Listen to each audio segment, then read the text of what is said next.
ಶ್ರಾವಣ ಮಾಸದಲ್ಲಿ ಪ್ರತಿ ಶುಕ್ರವಾರ ಲಕ್ಷ್ಮೀ ದೇವಿಗೆ ಏನು ನೈವೇದ್ಯ ಪ್ರಸಾದ ಮಾಡಬೇಕು ಅಂತ ತಲೆಯಲ್ಲಿದ್ದರೆ ಖಂಡಿತವಾಗ್ಲೂ ಈ ವಿಡಿಯೋ ಸೇವ್ ಮಾಡ್ಕೊಳ್ಳಿ. ನಾನು ಪ್ರತಿ ವಾರ ಒಂದು ವಿಡಿಯೋನ ಶೇರ್ ಮಾಡ್ತೀನಿ, ಪ್ರಸಾದದ ವಿಡಿಯೋ. ಯಾರೆಲ್ಲ ನನ್ನ ಫಾಲೋ ಮಾಡಿಲ್ಲ ಬೇಗ ಫಾಲೋ ಮಾಡಿ, ಟಕ್ ಅಂತೇಳಿ ಫಾಲೋ ಬಟನ್ ಮೇಲೆ ಕ್ಲಿಕ್ ಮಾಡಿ.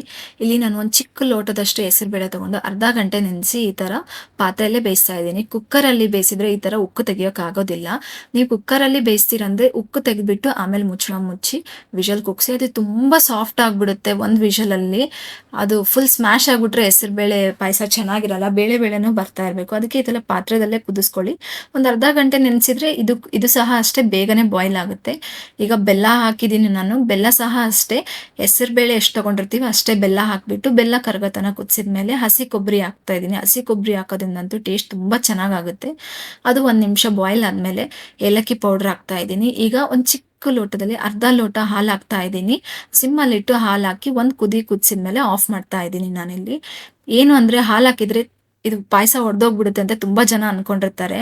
ನೀವು ಡೈರೆಕ್ಟ್ ಫ್ರಿಜ್ಜಿಂದ ತೆಗೆದ್ಬಿಟ್ಟು ತಣ್ಣಗಿರೋದು ಹಾಲು ಹಾಕ್ಬಿಟ್ರೆ ಏನಾಗುತ್ತೆ, ಎರಡು ಟೆಂಪರೇಚರ್ ಬೇರೆ ಬೇರೆ ಆಗಿರೋದ್ರಿಂದ ಪಾಯಸ ಒಡೆದೋಗುತ್ತೆ. ಯಾವುದೇ ಪಾಯಸ ಮಾಡಿದ್ರು ಹಾಲು ಹಾಕ್ತೀರಾ ಅಂದರೆ ನೀವು ಮೀಡಿಯಂ ಟೆಂಪರೇಚರಲ್ಲಿ ಇರೋ ಅಂಥ ಹಾಲು ಹಾಕಬೇಕು, ಇಲ್ಲ ಉಗುರು ಬೆಚ್ಚಗಿನ ಹಾಲು ಹಾಕಬೇಕು. ಈಗ ಗೋಡಂಬಿ ದ್ರಾಕ್ಷಿ ಫ್ರೈ ಮಾಡಿ ಅದನ್ನು ಹಾಕ್ತಾ ಇದ್ದೀನಿ.